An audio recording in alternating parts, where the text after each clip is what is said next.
Medyo dahan-dahan lang tayo sa pag-unbox ngayon kasi babasagin yung in-order ko. Kita nyo naman, Eligurf. Ay, in fairness, protected siya. Ready na ba kayo? Tada! Yes, so umorder ako ng itlog. Pero hindi lang to basta-basta itlog. Ito ay isang balot! 10 na balot! Kinakabahan ako kasi baka bulok yung makain natin. So, mag-open tayo ng dalawa. Amoy itlog. Nakakamiss tuloy kumain ng itlog. Yung pawisan. Ay, sana hindi ka bulok. Parang ang dami niyang sabaw sa loob. 'Di ba? Nagpainit lang ako ng mainit na tubig. Bababad natin siya dito.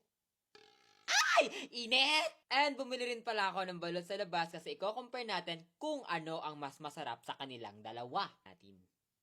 Parang mas malaki at mas mahaba yung nabibili na balot sa labas. Ilagay lang muna natin dito yung suka. Feel ko mainit na to. Unahin natin tikman syempre yung balot na nabili natin sa TikTok shop. Ito yon. Ah! Init! Basagin ko lang to. Ay, mabango siya. Ang sarap ng sabaw! Ay, sarap! Sobrang liit ng sisiw niya. Kaya perfect na perfect sa mga ayaw sa malalaki ang sisiw. Ako kasi gusto ko. Lagyan natin ng suka.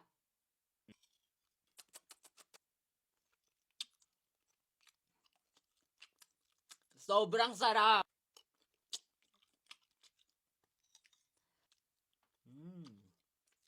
Ito naman yung part na madalas kong hindi kinakain kasi matigas siya. Pero tikman natin, malay mo malambot dito sa balot na to.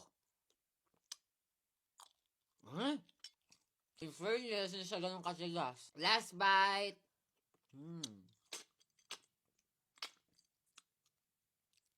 9 out of 10. Kung gusto nyo pala nito, nasa yellow basket ko lang. Ngayon naman, dito sa balot na nabili ko sa palengke. Mukhang maraming laman.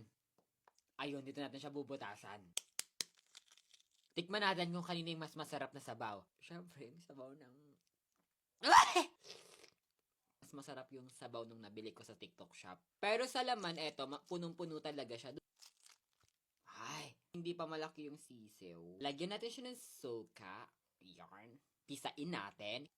Favorite part ko talaga pag kumakain ng balot yung sisiw. Kasi ang lambot niya. Ewan ko ba, ba't hindi nyo favorite yung sisiw? Ang sarap-sarap niya kaya.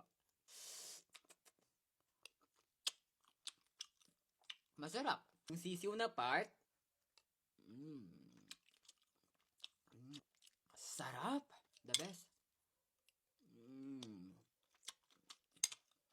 This is so good. Okay, last bite.